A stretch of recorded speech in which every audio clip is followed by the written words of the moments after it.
Oh, we saw this coming, didn't we?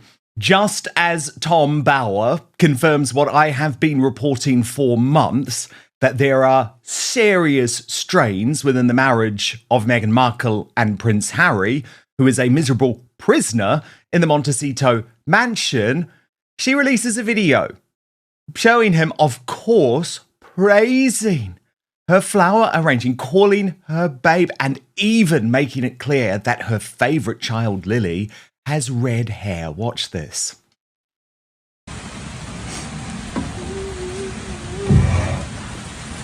It's beautiful. Thanks. So pretty and big. So that's what Harry's life is now.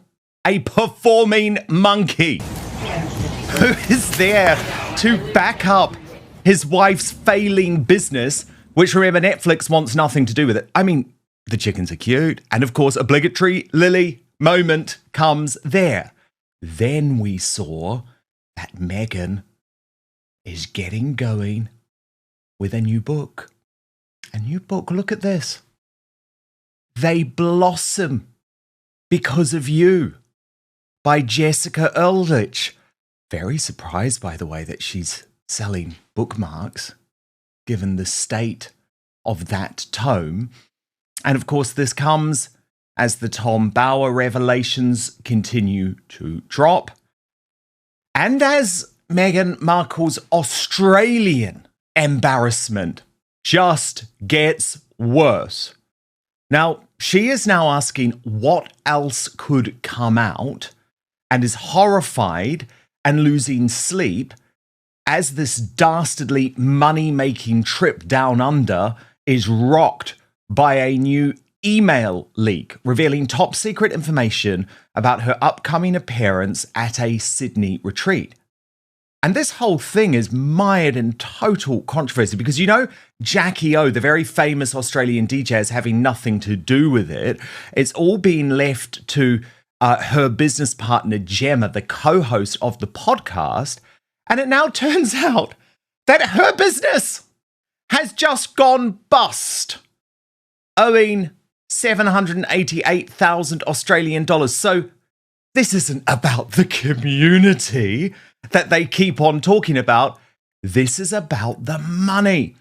And overnight, Paula Frolic on Substack has revealed that this event, which they claimed was sold out, absolutely is not.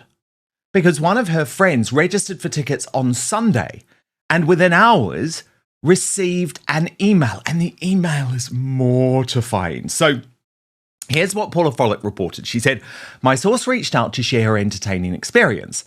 She had seen the event listed as sold out, but noticed you could still register just in case tickets became available. Just in case those $3,000 tickets become available." So she signed up last night.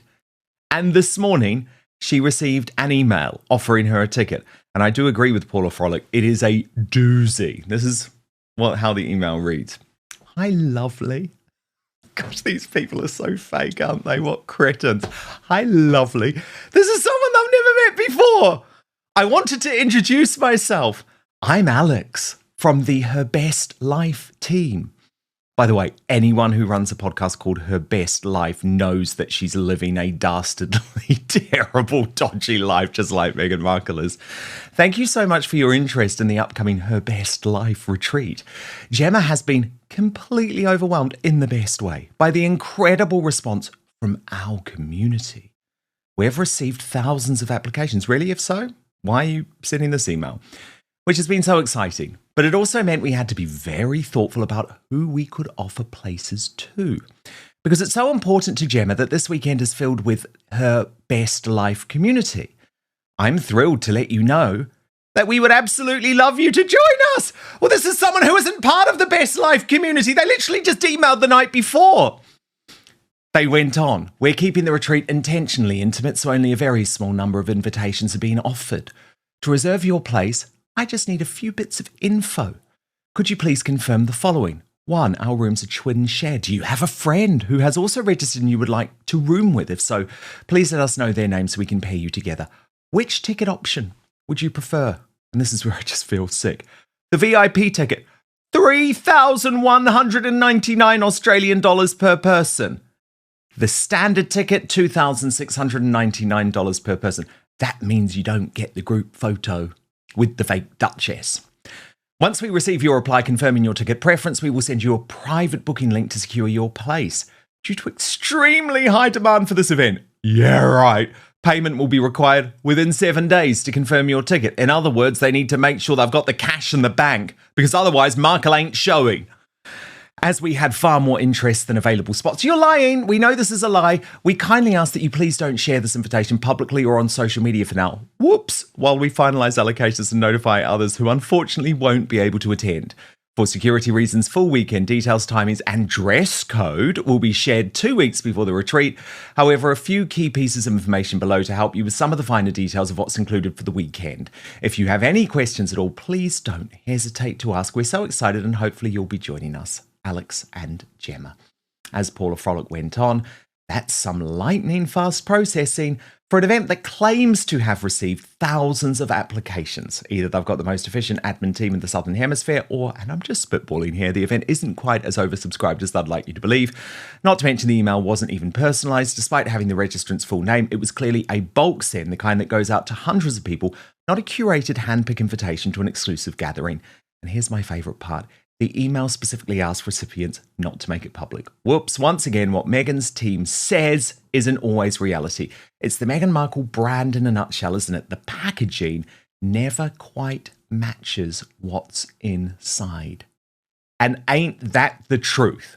I need you to do something for me right now. It is free, it is easy, it is simple. Just hit that subscribe button on YouTube. That's because over 50% of you watching this video haven't done that yet. Now, new revelations from Tom Bower's book that I want to share with you. But first, I'm sure you'd be interested to know what Lady Colin Campbell's take is on this. She posted, I have to confess, I am looking forward to the publication of Tom Bower's examination of the disaster that has been Meghan's quest for billionaire status. Entitled Betrayal, Power, Deceit and the Fight for the Future of the Royal Family, its serialisation so far suggests that its contents are spot on. Okay, so Lady C's back in Bower here. Another indication of its accuracy is the fact that Harry and Meghan have now waded in, pouring scorn on the author and his contents despite not knowing any more than you or I the entirety. Demonstrating yet again their aptitude for fanning the flames so that they drive traffic in their direction, their representative states, Mr. Bower's commentary has long crossed the line from criticism into fixation. This is someone who has publicly stated the monarchy, in fact, depends on actually obliterating the Sussexes from our state of life. Language that speaks for itself.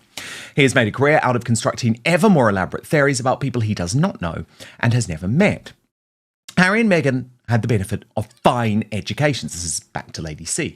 Yet neither seems to have sufficient education, or is it intelligence, to understand that the finest biographies and historically accurate records, such as Gibbon's The Decline and Fall of the Roman Empire, are written by authors who have never met and do not know their subjects personally. But they know the truth about them as a result of good research and the distillation of fact. And the very distance between them and their subject is what prevents the sort of distortion that leads to propagandistic hagiography, which of course is precisely the only sort of biography Harry and Meghan would find acceptable, hence the pap put out by Amid Scabies until they Markled him. Harry and Meghan's announcement also has another dimension, which might not be obvious to the casual observer, but will be to anyone who knows the couple's modus operandi. In true Meghanian fashion, they regard all publicity as good publicity, and are actually ensuring that Tom Bower's book becomes a bestseller, as that will enable them to hawk their wares under the premise that they are the most talked about and therefore commercially desirable couple on earth.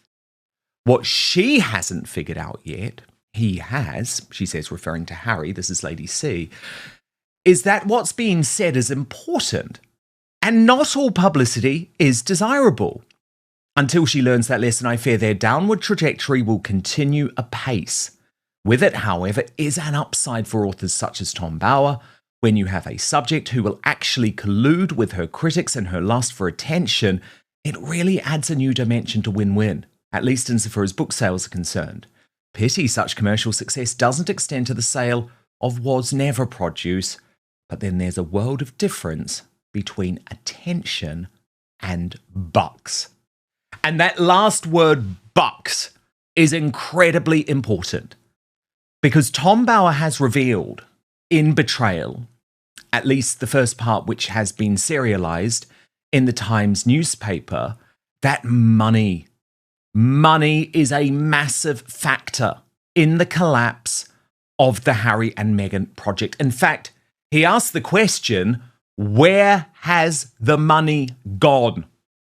Let me share with you this extract where Tom Bower writes, a few months later in autumn 2025, the Sussexes faced a harsh reality. The foreign tours and the Invictus competition had been lucrative, yet they were fast running out of money. With high security costs, they needed every year at least $3 million, that's £2.25 million, after paying tax to survive. The Netflix and Spotify contracts had come to an end. Both Sussexes relied on a dribble of money from Harry's occasional speeches and Meghan's endorsement of fashion brands. No further announcement had been issued about the sale of Meghan's as-ever products. Profits were assumed to be dire, yet a leak suggested that Meghan had sold nearly 1 million pots of jam and produced profits of $30 million. Now, few thought that was credible. Certainly I didn't think it was credible, and I reported that here. Not least because her office never confirmed the report. Indeed, it later transpired that vast amounts of unsold as-ever products were spilling out of Netflix's headquarters, and her second series was ranked 1,016th in Netflix's most popular shows. Just 2 million watched over 6 months, a show described by one critic as so boring, so contrived, so effortfully whimsical. And so this is when we come to what's next. And what is going to be one of, unfortunately, the spectres and talking points hanging over the British royal family in a time of crisis. The fact that Harry and Meghan are in so much financial and reputational trouble that there is now a genuine bid going on for a royal return. And that is what Tom Bower is revealing in Betrayal. He writes in this extract, the Sussexes aimed for nothing less than to be reinstated in London by the King as trusted members of the royal family.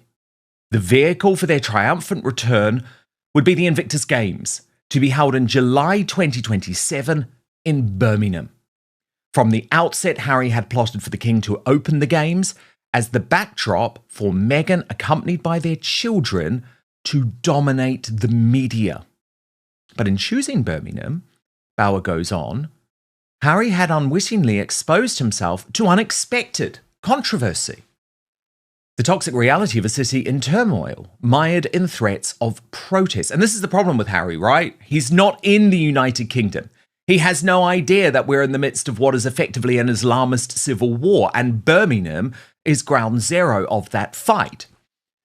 So Tom Bower writes, among the 22 countries invited to compete in Birmingham was Israel. Inevitably, their small team would be drawn from former members of the Israel Defense Forces injured fighting Hamas and Hezbollah in Gaza, Lebanon, and Syria. Could the monarch allow himself to be embroiled, this is Charles, in the inevitable protests after the negative press the royal family has suffered over the preceding months and years? Considering all the damning words and lies spoken and written by the Sussexes against the royal family since 2021, and the enormous damage caused by the Sussexes' exploitation of their royal titles, the chance of the King irritating the Prince and Princess of Wales to please the Sussexes in spring 2026 is remote. For the King to publicly meet his son and his troublemaking daughter-in-law, both guilty of betraying the royal family, is a gamble with little upside. The feud embroiling them is far from resolution, and it remains to be seen what damage the 2027 Invictus Games will inflict on an already fragile family. So, wow, so many bombshells coming from Tom Bower. Let me bring in Angela Levin now for analysis. She is our royal mastermind and, of course, Prince Harry's biographer. So, Angela, great to have you. I want to pick up on this Meghan fight back, this video showing Prince Harry, complimenting her and saying how amazing and pretty and pink she is. I mean, is this enough, Angela, to convince us that Tom Bower has got this wrong and actually Harry's just really happy supporting this flop business? Of course not. I mean, she's absurd because she thinks doing the tiniest thing makes her wonderful. And it's beautiful flowers, and she's just arranged them in wonderfully, which she hasn't. It just popped in a vase. And therefore, she's absolutely clever and lovable. I just think it's someone who can't let go just for a minute. She's got to win. She's got to be the best. And she's not the best, but she's got to keep on, even if it's a silly old thing of plumbing roses or whatever they were in a jar. It's just nonsense in a bottle and anything. Who cares about that? That's nothing to do with it. What's much more interesting is that when they go anywhere, she pushes him. She's now pushing him from the front. She was pushing him from the back. She doesn't want him to be anywhere which she doesn't want to be. Now, that's what people will feel. That's extremely rude. And if she never did that, or she smiled and let him go first all the time for a bit, they'll say, oh, that's better. That's much nicer. It's to have a vase with flowers in is pathetic. Now, Angela, then there was this book. What's the meaning behind this book? They blossom because of you. I've had a laugh at this book, actually. I'm going to read you 2 paragraphs of a poem, and I'm going to tell you the rest is nonsense. Okay, this is we are both between two worlds. This is about a mother and a child, right? I know what it's like, and it's just absurd nonsense. Anyway, both between two worlds, and you were coming home. So new and yet so familiar. I know you and I'm known. Our hearts had met before, an introduction in a dream. The way you are my minor. I see you and I'm seen. It goes on, but I don't think you necessarily want to see it. But the thing is about this is that it's about being the most wonderful mother, right? Now, I don't think anyone can say that about who's still hiding what a child looks like, that she's being a wonderful mother. She goes away a tremendous amount, so she's not there for her being a wonderful mother. But this is a mum friend, she said, gave it to her, and she just thinks it's absolutely wonderful. She's not like that, though, is she? I mean, I don't want to take away totally what she's like, but that's not really way to work with a child. I mean, I've had 3 children, and I'm just normal with them. I don't have to do a whole sort of performance again. Everything's got to be a performance, and so that's what she's done, and it's just pathetic. It's very greasy, and you want to go, oh, yuck. I'm afraid. I read a few of them. I had to look for them because they're not out yet. I had to whizzing around trying to find them, but they would make me feel a bit sick. I'm sorry. Interesting. And Angela, what do you make of the fact that, surprise, surprise, the 3,199 Australian dollar tickets to Meghan's little retreat are not sold out, Angela, despite all the talk? Well, it's too expensive, isn't it? But the key to that, why people don't want to go, is the fact that she wants to talk to them about her life and talk to them about all the things she's done with Netflix. And I would run. I wouldn't be there.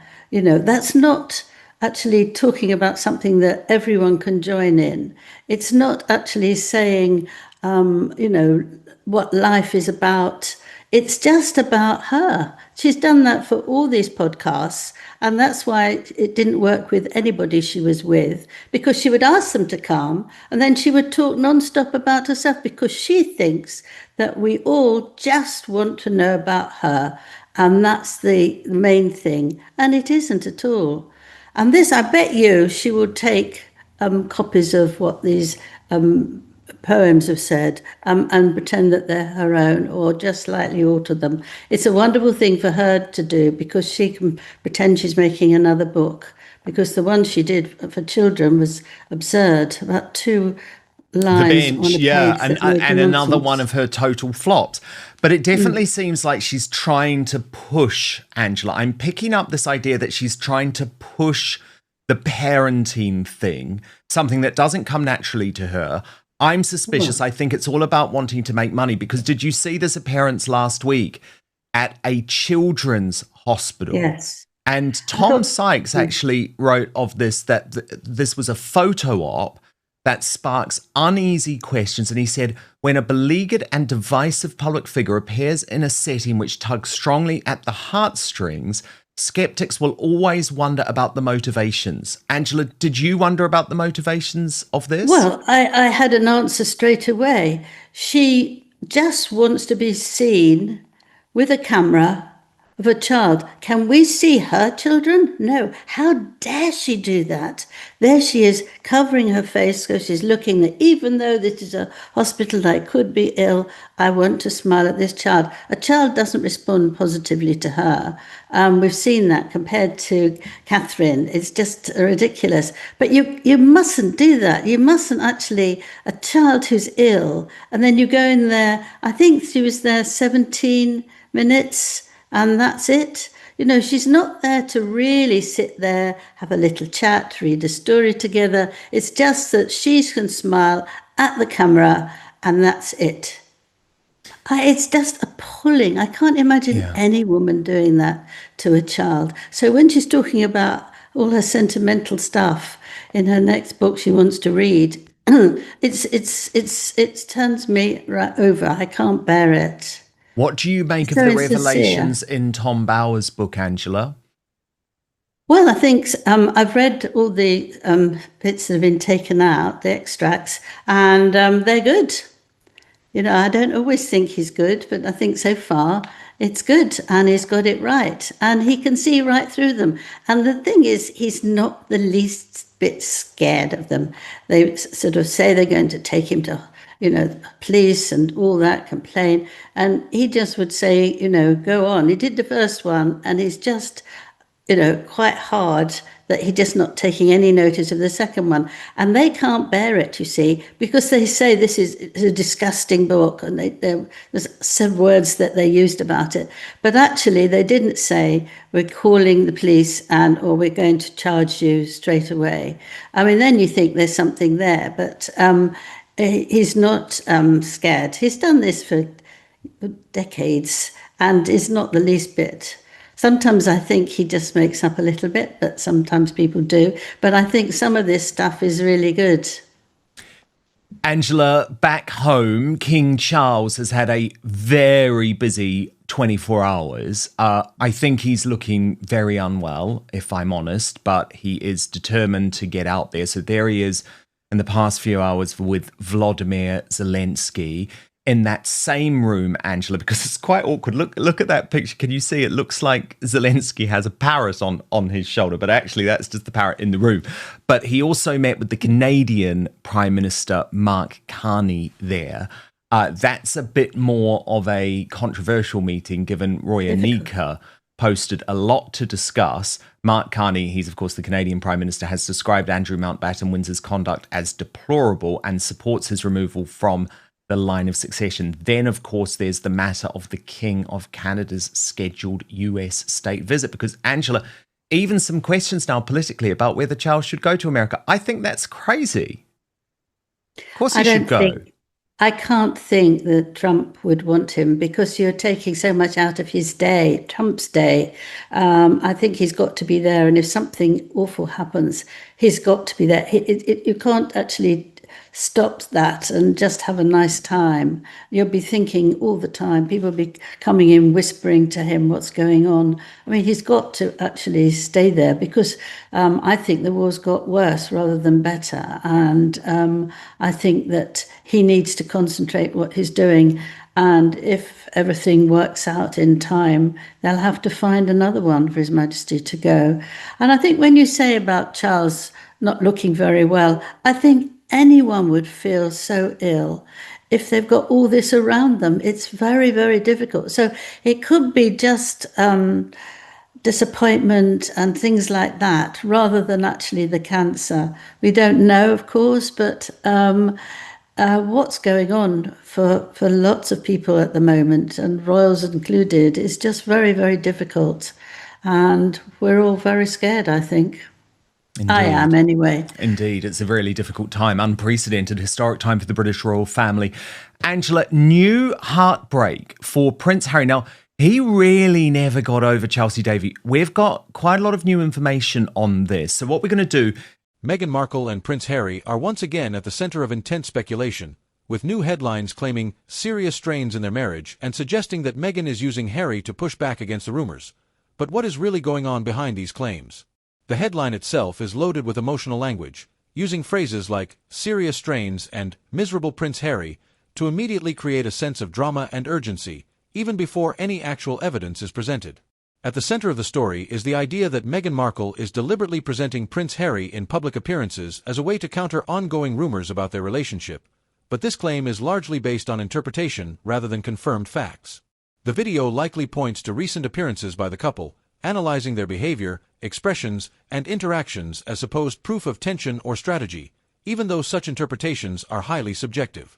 One of the most striking elements is the portrayal of Prince Harry as miserable, which is not a measurable fact but rather a conclusion drawn from selective moments, facial expressions, or body language. This kind of story relies heavily on framing, where ordinary interactions are presented in a way that supports a pre-existing narrative, making neutral moments appear significant or revealing. Without direct statements from Prince Harry or Meghan Markle confirming these claims, the entire narrative falls into the category of speculation, built on interpretation rather than verifiable information. Stories like this spread quickly because they combine celebrity status, relationship drama, and emotional language, which naturally draws viewers in and encourages engagement. Once these headlines appear, they are rapidly shared across social media platforms, where commentary and reactions amplify the narrative and make it feel more widely accepted. What is actually confirmed is limited to the couple's public appearances and projects, while the deeper claims about their relationship remain unverified. It is important for viewers to distinguish between what is shown and what is assumed, recognizing that body language analysis and selective clips do not provide definitive proof of relationship issues.